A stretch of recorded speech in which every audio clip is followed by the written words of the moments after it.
It's like, okay, what are the biggest problems in your business? What are the time wasters? What are the things that are costing you customers? What are the things that are holding your business back?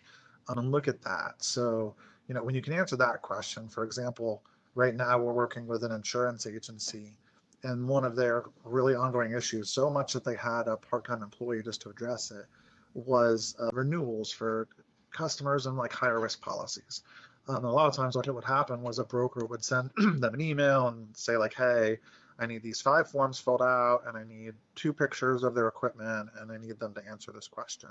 So they had a person literally just chasing the person down that had the renewal coming up, getting the information, filling out the 5 forms, getting the pictures, whatever they needed, packaging it together, and then shipping it off. And we were able to automate pretty much that entire process. We're just about to launch it for them.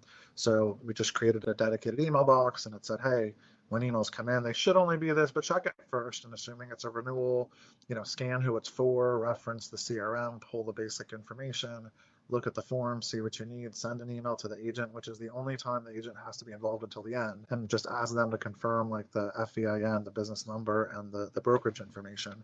And then once they do that, it compiles a custom questionnaire that it sends out to the customer in different ways on a pattern until they answer, and gets the stuff back that it needs, and then it pre-fills the forms and sends it back to the agent for review. So, we cut out 90% of this time-consuming problem task that was not high level. It literally was just look at what we need, ask the client for the information, stay on top of them until we get it, and plug it into the forms the way they want it.